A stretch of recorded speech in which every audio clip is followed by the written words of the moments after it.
Hello, I'm Dr. Payal Kohli, a general and preventive cardiologist based in Denver, Colorado. I'm also an associate adjunct professor in cardiology at Duke University and at Johns Hopkins University. And today I'm really excited to talk to you about the top 10 take-home messages from the ACC AHA Multisociety Dyslipidemia Guidelines. Now, I want to thank my mentor and friend, Dr. Roger Blumenthal, who chaired the committee on these guidelines and also for sharing these slides with me. But I really think as a preventive cardiologist, these guidelines are game changing because they've changed so much about how we think about prevention of heart disease. And we know that heart disease is the most common thing that's going to happen to any of us. Atherosclerotic cardiovascular disease has the biggest burden, the biggest morbidity, the biggest mortality. And yet there's so much that we can do earlier on. So I love these guidelines because they've really shifted the needle, the paradigm of prevention to earlier, sooner, faster. Lower LDL for longer and faster. So let me take you through the top 10 messages of the ACC-AHA Multisociety Dyslipidemia Guidelines from 2025. And I really hope that you'll bring some of these messages to your patients because really that's going to make the biggest impact. And I often ask myself why I went into medicine. It was to make impact. It wasn't to be a paper pusher. It wasn't to fight with insurance companies, but it was to change the trajectory of somebody's disease. And today I'm going to give you that power through these top 10 messages to be able to do that for your patients. So let me start with the why. Well, why did we have to update the guidelines yet again? Don't we keep having guidelines? Didn't we just have an expert consensus document? Well, there's an important why here, and that's because it's been over 7 years since the 2018 guidelines.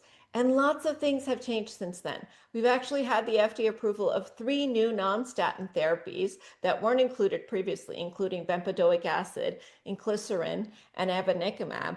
Now, we now know that there's more therapies that are coming as well, so it's possible that we'll see another iteration of the guidelines come out in the next few years. But it's important to put these therapies in because we don't really know where they fit into the space without updating the guidelines. We also know that we've sort of thought differently about how we classify patients, how we classify ASCVD, how we think about high-risk primary prevention, how we think about general primary prevention. And we also now have several cardiovascular outcomes trials that were not available when the 2022 ACC expert consensus decision pathway on non-statin therapies was published. And then finally, thinking about prognosticating risk, we actually have improved risk calculators. Specifically, I'm referring to the PREVENT calculator, which is now the new pooled cohort estimator. So we all used to be using the PCE, the pooled cohort estimator calculator. Not anymore. Now we're using the PREVENT calculator to think about stratifying risk in our patients. And I think looking forward to predict risk, using a crystal ball to predict risk is one of the most important things that we do as clinicians, right?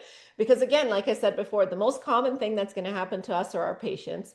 And it starts earlier and earlier than we expected. In fact, we can start to put down plaque in our 20s and 30s. And we need better tools to figure out who's going to go on to develop heart disease. So top 10 message number 1, treat dyslipidemia earlier and reduce lifelong risk of prolonged exposure to atherogenic lipoprotein. So this is that concept of cholesterol years of exposure, right? So we think about smoking pack years of exposure. When we ask our patient, how long have you smoked and how many packs a day? That's smoking pack years of exposure. And yet cholesterol is an endotoxin and we don't treat it in the same way. So this is really now thinking about reducing cholesterol years of exposure and starting to do it earlier and earlier. Of course, we want to give them behavioral counseling, support lifestyle optimization, and do that early in life. But we also want to think about starting pharmacotherapy in our young patients who have FH or young patients with an LDL cholesterol greater than or equal to 160 milligrams per deciliter. Again, that concept of reducing cholesterol years of exposure, or a strong family history of premature ASCVD. So as a South Asian woman, I see this all the time because South Asians often get ASCVD early, they get it more aggressively, and yet we're not aggressive enough with the next generation. So if your dad had a cabbage in his 40s or 50s, you really ought to think about reducing your risk much earlier in life. And that's what these guidelines have done. They've given us the opportunity to now treat our patients younger. And so they basically tell us to start statin therapy for all adults who have heterozygous FH, which is defined as an LDL cholesterol greater than or equal to 190 milligrams per deciliter, or if they're older than 30 and have an LDL greater than or equal to 160, or a strong family history of premature ASCVD, or a high 30-year risk of ASCVD. And you want to think about really 30-year risk rather than 10-year risk, because you want to think about long-term exposure, right? And in young patients, we know that that 10-year risk is going to underestimate their lifetime risk. So you really want to start to think about lifetime risk. So starting to screen people in their youth, as early as you can, maybe even 12 if they don't have a family history, and then thinking about treating and modifying that disease trajectory very early in life, even potentially, before they get to middle age, so that they don't develop that plaque deposition and then atherosclerosis later in life. That reduces their lifetime risk. And here's that concept of cholesterol years of exposure. You can see here, this is data from the Framingham Offspring cohort, which really looked at adults without heart disease, 1,478 adults who, up to the age of 55. And you can see that the lowest rate of coronary heart disease shown in the red line there is really people who had fewer cumulative years of exposure, of hyperlipidemia exposure. And then the highest risk happens to those that had the most cumulative years of hyperlipidemia exposure. So this really does establish that dose-dependent relationship between LDL and lifetime risk of cardiovascular disease, and really tells us that earlier is better. Okay, top 10 take-home message number 2. You want to use a more contemporary predictor of CVD events, which is that PREVENT equation, instead of using the pooled cohort equation. And you really want to start to think about 2 buckets, 10-year and 30-year risk, to guide lipid-lowering therapy. 10-year for the older patients, 30-year and lifetime risk for the younger patients. And then you want to use this thing called the CPR model. So you want to start predicting risk at 30 instead of 40. So that's new from pooled cohort, which was started at 40. We're now starting at 30 with the PREVENT, and we're using the CPR model. So C stands for calculate 10-year risk and 30-year risk if they're a young patient. B, the P stands for personalized estimated risk to specific patients by considering factors not included in the PREVENT ASCVD equation. So that's those risk enhancers and risk modifiers that we talk about. And then C stands for reclassify, with selective use of coronary artery calcium, and reassess medication recommendations based on that. So you really want to get them through the door with a calculator. Then you want to think about risk enhancers. Then you want to think about CAC and how it changes your therapy as well. So you're going to start using PREVENT now for more people. Now, we know one of the biggest differences between PREVENT and pooled cohort estimator is that pooled cohort estimator risk estimates were known to overestimate the 10-year risk, and the PREVENT equation generally tends to run lower than the PCE. So you can see here in this table, side by side, the risk categories have changed. So we used to say that low risk based on pooled cohort was less than 5%. Now we're saying it's less than 3% based on PREVENT. Borderline is 3 to 5% based on PREVENT. 5 to 10% is intermediate, and greater than 10% is considered high. Now, you may be aware that the PREVENT equations not just incorporate your UACR, urine albumin to creatinine ratio. They also incorporate your eGFR, which is your renal function, which we know prognosticates risk. And they also incorporate your zip code, which accounts for socioeconomic differences and social determinants of health. So hopefully you'll apply the CPR model to your patients now using the PREVENT equation. And here are some of those risk enhancers that I had mentioned. And so you can see here there's demographic, family history, risk enhancers such as being South Asian, like I talked about, family history of premature ASCVD. If you get a polygenic risk score, which is really trendy now, and use that to risk enhance, that's a possibility. If you have chronic inflammatory condition, you've had early menopause, or you have cardiovascular kidney metabolic syndrome, CKM syndrome, which, by the way, 90% of Americans have CKM stage 1 syndrome, 90% of Americans. And that's largely driven by excess adiposity. And then, of course, there are biomarkers like high sensitivity CRP greater than or equal to 2. You need to measure it just once. If your triglycerides are elevated over 150 fasting or over 175 non-fasting, or you have persistently elevated other atherogenic lipoproteins like your non-HDL cholesterol greater than 190 or your ApoB greater than 120. And then lipoprotein A, how can we forget about that, right? This genetically determined biomarker of risk, but also causally involved in risk in atherosclerosis, which is inflammatory, atherogenic, and prothrombotic. And if that's greater than 125 nanomoles per liter or greater than or equal to 50 milligrams per deciliter, these are considered risk enhancers. So use these on top of the prevent equations. And if somebody is in a borderline to intermediate risk category, after you reclassify their risk based on these risk enhancers, you bump them up one category, then you want to think about starting statin therapy. Take home message number 3. LDL lowering therapy can be considered in adults for primary prevention with 10-year prevent risk of 3 to 5%, that's that borderline risk, and should be considered for 5 to 10%, that's that intermediate risk. So if you started out with a low risk, but then had a risk modifier bump you into the 3 to 5%, you need to talk to your doctor about a statin medication, right? And so that's the time we're starting to now think about treating more patients earlier in life, because we're doing a more comprehensive risk assessment that includes many more risk enhancers and also includes a more comprehensive risk estimator equation. So just remember that threshold, 3% or higher based on the prevent equation, either because you reclassified a low risk patient or because that's what their prevent equation calculated at, you need to talk about a statin. And that's that idea of shifting the risk earlier and earlier, right? So I have really started talking about statin therapy to most of my patients, even my 30, 35, 40-year-olds, because they may have a risk enhancer present, such as a family history, such as being South Asian, such as having excess adiposity. These are all things to think about earlier in life, including our young women, by the way, because the FDA has now removed Category X for statins. So we shouldn't be afraid of giving statins to young women because we're worried that they're teratogenic, just like we're not afraid to treat their blood pressure with an ACE or an ARB if they're a young woman, or give them metformin if they're diabetic or what have you. Okay, take home message number 4. LDL and non-HDL treatment goals are back. So we no longer have to call it treatment thresholds. We no longer have to think about, okay, risk categories. Goals are back to really guide reduction in lipid lowering therapy. And I think we are goal-oriented people, right? Physicians and clinicians tend to anchor to numbers like A1C, like blood pressure. So now we can anchor to LDL reducing numbers and non-HDL goals because they're back. But don't forget, just because we have a goal and you want to get the LDL less than 55 if they've had ASCVD, you don't want to forget about that delta LDL. You still want a 50% reduction, depending on their ASCVD risk. If they're the highest risk category, you want that LDL to be cut in half, to be less than 50%. So either less than 55 for an ASCVD patient, or delta 50%, drop it more than 50%, whichever is lower, that's really what you want to do. And so you can see here that depending on their risk from the prevent equation, if they're borderline to intermediate risk, kind of your general primary prevention patient, you're starting on a statin, then you want the LDL less than 100, the non-HDL less than 130, and the ApoB less than 90.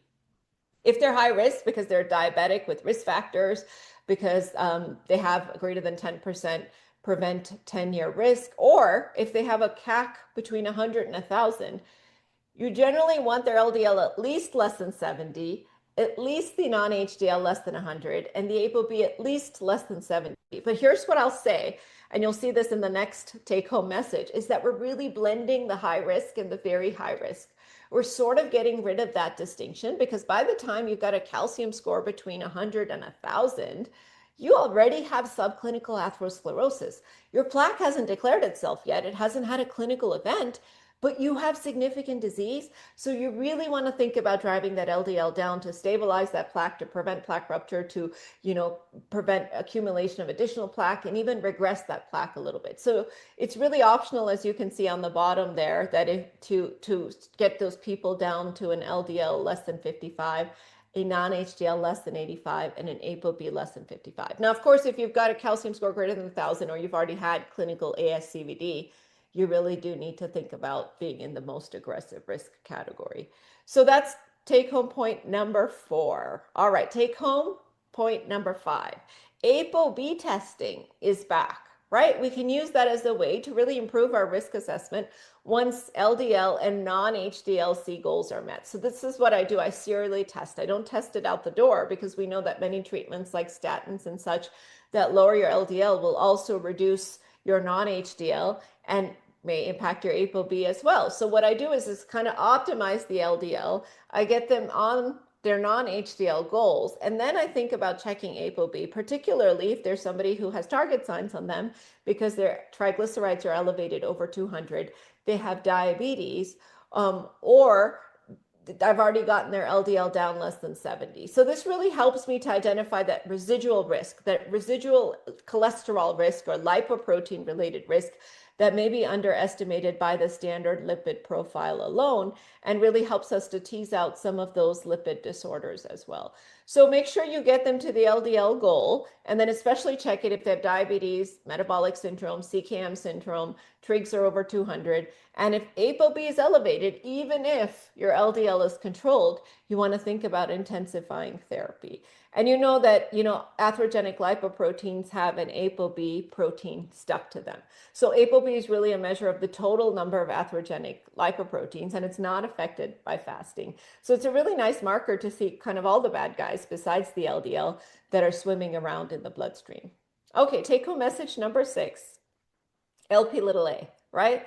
It's finally made it into the guidelines. The National Lipid Association has put that into their guidelines. Now the ACC/HA has put it into their cholesterol guidelines. It has to be measured at least once in everybody.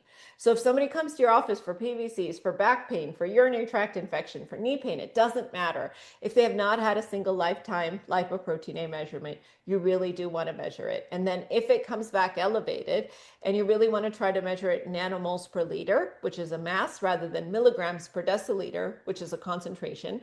But if your lab only has a concentration, that's fine too.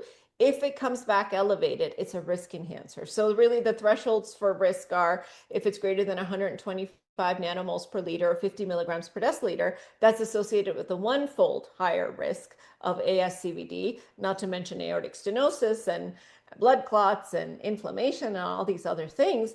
And if it's greater than 250 nanomoles per liter, 100 milligrams per deciliter, then you actually have a twice higher risk of incident ASCVD. So really, this is a marker today that helps us be more aggressive with LDL management and management of other risk factors. Now, as you all know, we have many lipoprotein A lowering therapies that are on the horizon, including siRNAs and such that drop it 90 to 100%. So things are coming for lipoprotein A, but today I use it as one of the strongest risk enhancers. I also screen patients more aggressively for aortic stenosis if they have it. There's also data that potentially these types of patients could benefit from a primary prevention aspirin, but really it helps to identify high-risk patients.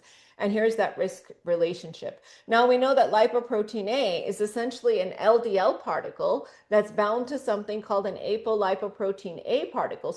And it has this arm on it. It's called the Kringle repeats. And we know this level is 70 to 90% genetically determined, so mostly stable over a patient's lifetime. Although you can see an increase, for example, in women after menopause, you can see about a 30% increase in the lipoprotein a levels, but we generally don't recommend repeat testing over time. So you check it one and done. Okay, you check it, you put a target sign on them, you get their LDL down lower, the other risk factors are more aggressively controlled, and of course you check their family members. So cascade screening is a really important, something important that comes out of lipoprotein A testing. But like it says in the guidelines now, everybody needs a one-time Lp(a) test, so you should be checking it in their kids and their siblings and their parents and all their family members anyhow. Okay, top take-home message number 7. Coronary artery calcium scoring should be done in men over the age of 40 and women over the age of 45. And this really does help reclassify their risk. And it's not just their 10-year risk that it reclassifies. It can also reclassify their lifetime risk, depending on how old they were when you check the CAC score. And we don't just look at absolute numbers anymore. So this is really important. Like I have a friend who's 42 years old who has a calcium score of 2. Now, if you go by absolute numbers, that's not considered elevated, but her percentile is off the charts. She's greater than 90 percentile, right? Because she's a premenopausal woman who already has calcified plaque, and we know that plaque can take 5 or 10 years to calcify. So she likely put that plaque down in her 30s, which means she has a really aggressive phenotype of atherosclerosis. So I look at both numbers, the absolute number and of course the percentile as well, and I use it to prognosticate my patients and also to reclassify the risk. So, why would I check calcium score in a patient already on statins? So we've often used this as a way to decide whether to put somebody on a statin, like I told you that CPR, the prevent equation, and then the calcium score. But if somebody's already on a statin, it can also guide your treatment target. So you can see here that if your calcium score is 0, then of course you're less aggressive with getting their LDL down. But if they already have calcium, you might want to be more aggressive with your LDL reduction, especially if the calcium score is greater than 100. Then you want to think about getting them down to less than 70. If they're between 300 and 1,000, you want to really think about 70, but even potentially 55. And then over 1,000 is considered a CAD equivalent. That's definitely less than 55. So I use it to obviously prognosticate patients before they've started lipid-lowering therapy, but I also use it sometimes as a way to guide my treatment targets for lipid-lowering therapy. Now, I want to spend a minute talking about incidental CAC on a non-gated CT, because that can also be useful, right? Especially, for example, like in a smoker who's getting a CT scan for lung cancer screening, they end up having incidental calcium. If it's mild, then you want to try to get that LDL less than 100. But if it's moderate or severe, you want to get the LDL less than 70 with an option to go less than 55.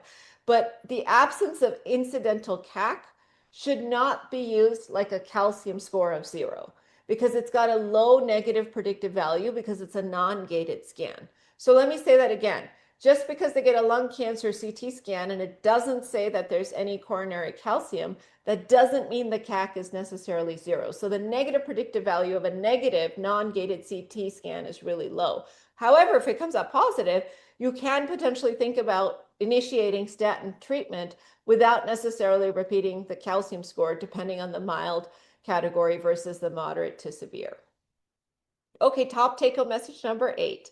Primary prevention lipid-lowering therapy, right? So there's certain high-risk groups in primary prevention that already have target signs on them that we need to be more aggressive for. So these are patients age 40 to 75 who already have diabetes, that's from before, chronic kidney disease, stage 3 or 4, or they're HIV positive. And it doesn't matter what their LDL is. So even if the LDL is less than 100 and you're diabetic or you're HIV patient or somebody with CKD, you have to get it lower. You have to put them on a statin medication because they have so much risk from their underlying disease. It also goes on to tell us, the guidelines, that after the age of 75, you can continue to start or continue statin therapy in conjunction with lifestyle interventions. So we are living longer than ever, right? So 75 should not mean you're done with primary prevention, you're done with getting that patient's ASCVD risk down, because the next 20 years or 30 years or whatever of that patient's life, maybe not 30, but 20 years, if they're lucky, could be full of ASCVD events. So even after the age of 75, it's really important to think about either starting or continuing statin therapy if the patient has high risk, especially, but even if their prevent calculator suggests that you should. So we think about now treating these high-risk patients who have, CKD, HIV, and diabetes if their LDL is greater than 70 milligrams per deciliter. We think about treating cancer patients because, again, cancer is becoming more of a chronic illness now. And so unless there's a contraindication with their cancer therapy or their chemotherapy, we want to treat them. And in pregnancy, we generally don't give women statins, although I did mention that it's now no longer category X. But if their triglycerides continue to be elevated over 500 after the first trimester, you've tried all the diet stuff and everything, then you can think about starting them on a fibrate or some other triglyceride lowering medication. Take home message number 9. In secondary prevention, you really want that goal LDL to be less than 55 and the non-HDL to be less than 85. And this is that very high risk ASCVD. And now we talk about very high risk and not very high risk. But the point that they're making here is that it's a very small number of ASCVD patients that are not very high risk, because essentially that's a misnomer, right? Once you have ASCVD, especially if you've had a clinical event, you are already very high risk because you've declared yourself by rupturing a plaque. Or if that calcium score is off the charts, then certainly that puts a target sign on you as well. So the majority of patients with ASCVD will qualify for that LDL goal of less than 55.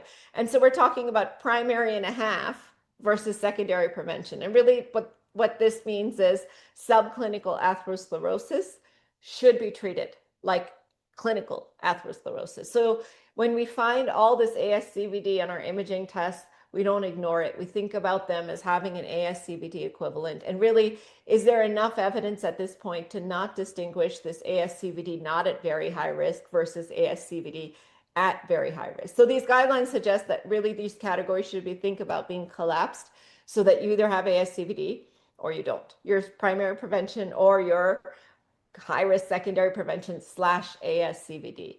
We also asked some questions in the guidelines about whether there's a calcium score that correlates with established ASCVD. We sort of made the cutoff around 1,000, but is that correct? Should it be lower? Should it be different? Does it matter what the distribution of calcium is? Is it in your left main versus in your distal, PDA? And does it also matter, obviously, what your percentile is, so that it's not an absolute number, but your percentile that really determines your risk? And then, as I've mentioned to you before, a lot of the guidelines are now going for lower and lower goals and thresholds for many patients. So really, you can get all your ASCVD patients to an LDL less than 55 milligrams per deciliter. I know certainly that's what I'm doing in my clinical practice, and I would encourage you to do the same because the guidelines have now opened the door for you to be able to do that. So if you've had 2 events, obviously you have to get the LDL less than 55, but even with 1 event and any other high risk conditions, I think you should get that LDL less than 55. So this is how they've set up the algorithm for lipid lowering therapy beyond statins. You start with the maximally tolerated statin dose, then you add a non-statin agent. Sometimes it'll be ezetimibe with or without bempedoic acid, but sometimes you'll go straight for the PCSK9 monoclonal antibody. And really that decision depends on how much you need to get the LDL down, patient tolerability, patient factors such as preference for injection or not. Most of the times in many of my patients, I am going straight for the PCSK9 monoclonal antibody therapy because of its potency. We know that it can now reduce, it has a primary prevention indication by the FDA, and it can now reduce LDL 55 to 62%, as opposed to ezetimibe, which is more like 20%, and bempedoic acid, which can be about 17 to 21%, depending on whether or not there's background of statin therapy. And then inclisiran is only really considered to be an option if the monoclonal antibody, the PCSK9 monoclonal antibody, is not tolerated or for cost reasons, right? Because the PCSK9 is a self-injection, so that's Medicare Part D as in dog, whereas the inclisiran is a facility administered medication, so it goes under Medicare Part B as in boy. So if there's a cost accessibility issue, or if they can't tolerate self-injection, or if they're non-compliant, then you think about inclisiran, but not upfront, because even though it lowers the LDL, we don't have outcomes data yet. And the first time we've used an siRNA in cardiology, so that's an important consideration. All right, last but not least, the final top 10 take-home message is that in patients with persistently elevated triglycerides, statin therapies are really the foundation, not fibrates. Statin therapies are the foundation. Now, to prevent pancreatitis, you may also end up adding a fibrate, especially if individuals have triglycerides greater than or equal to 1,000. Then you probably need a combination therapy approach. But you don't want to start out the bat adding a fibrate in patients with moderately elevated triglycerides like 150 to 500, because those patients need cardiovascular risk reduction medications like statins. They don't need fibrates that just treat the number and don't treat the risk. So, of course, you also want to talk to them about lifestyle, because that's the first line in patients with elevated triglycerides. We know it's incredibly effective. We know that greater than a 5% weight loss is critical to get some of those triglycerides down. And so you can see here, you can counsel them on added sugars, total fat, and whether or not they can drink alcohol, depending on how high their triglycerides are. Obviously, on top of this background of losing about 5% of their body weights and exercising for 150 minutes a week or 30 minutes, 5 days a week of moderate intensity, or 75 minutes of very vigorous intensity exercise. So I'll leave you with this last slide, which is really a pun on the song, "Don't Stop Thinking About Tomorrow," right? Prevention of cardiovascular disease is perhaps the one thing in medicine that is going to have the greatest population impact. So when you ask yourself your why, on a day that you're burned out, why did I go into medicine? Because it's so difficult. It's to change the course of somebody's disease and to change the course of somebody's life, right? Reduce the risk of ASCVD events, of MI, of stroke. And if I were to ask you, what is the one thing you fear the most as you age, or the 2 things, almost everyone says having a stroke and having dementia. And I can reduce your risk of having an ischemic stroke and reduce your risk of having vascular dementia by reducing your LDL early and aggressively. So lower for longer is better and faster. And I really want us to start to use the life's essential eight construct as well to really start to think about the future. So this is an editorial written by my colleagues, Dr. Blumenthal and Dr. Martin, that really emphasizes how all clinicians should start thinking about tomorrow and embracing cardiovascular disease prevention, because that really is how you're going to make your impact. That's your why. So thank you so much for your time today. And I hope you take these top 10 take-home messages to the bedside to your patients. And I hope that you don't stop thinking about tomorrow.